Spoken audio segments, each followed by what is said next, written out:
Hello everyone, Raj civil service online YouTube channel पर आपका स्वागत है। आज हम पढ़ेंगे 14 अक्टूबर 2023 का करंट अफेयर।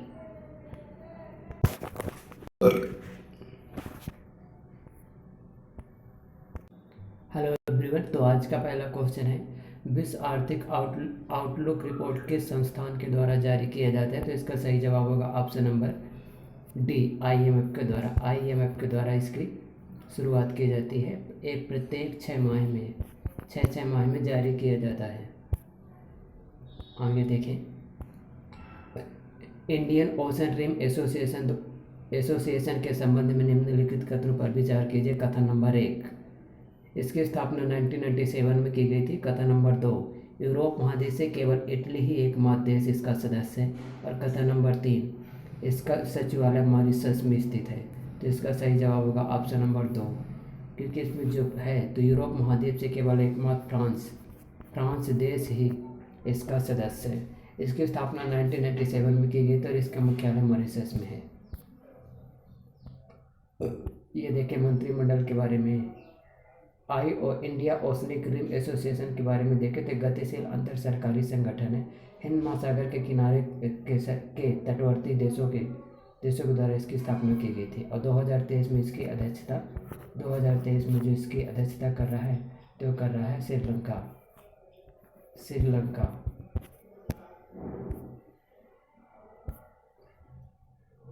समाचार में रहने वाला मुकुंदरा हिल्स टाइगर रिजर्व किस राज्य में स्थित है? तो इसका सही जवाब होगा option number B, Rajasthan. Mukundra hills tiger reserve. भारतीय फार्माकोपिया आयोग के संबंध में निम्नलिखित कथनों पर विचार कीजिए। कथन नंबर 1, यह स्वास्थ्य एवं परिवार कल्याण मंत्रालय के तहत एक ऑटोनोमस संस्थान है। कथन नंबर 2, इसका कार्य दवाओं के मानकों को नियमित रूप से लागू करना। और कथन नंबर 3, यह भारत की फार्मूलरी प्रकाशित करती है। तो इसका सही जवाब होगा ऑप्शन नंबर सी।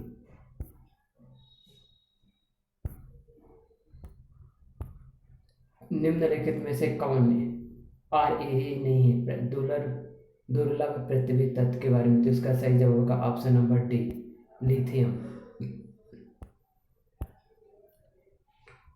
आवर्त सारणी के 15 लेंथेनाइट के साथ साथ स्कैंडियम और येट्रियम इसमें शामिल है। और 17 दुर्लभ पृथ्वी तत्वों को इसमें शामिल किया गया, एलिमेंट को शामिल किया गया है।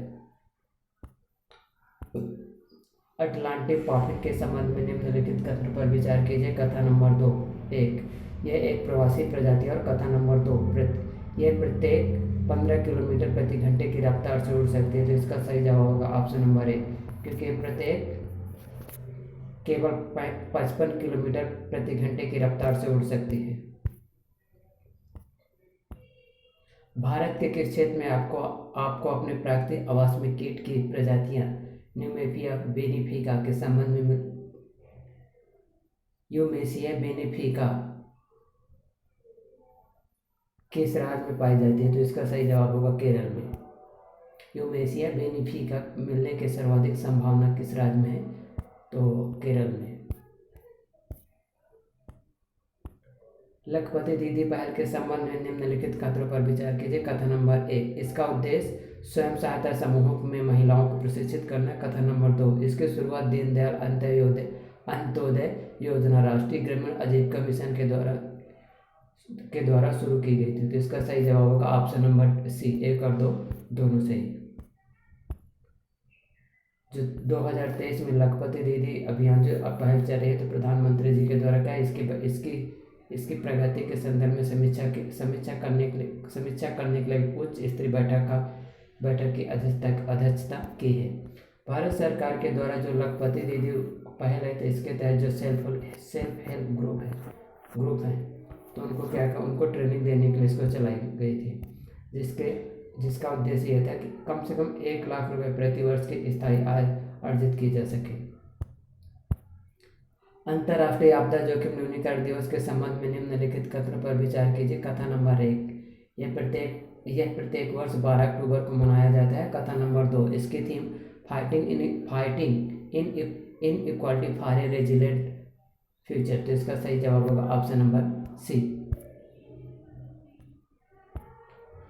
व्हाइट गुड्स शब्द के संबंध में निम्नलिखित कथनों पर विचार कीजिए। कथन नंबर 1, इसका उद्देश्य केवल व्यापारिक उद्देश्यों के लिए उपयोग में लाने वाले बड़े उपकरण शामिल होते हैं। कथन नंबर 2, ये अपने स्थायित्व और दीर्घ आयु के लिए प्रख्यात है। तो इसका सही जवाब होगा ऑप्शन नंबर सी।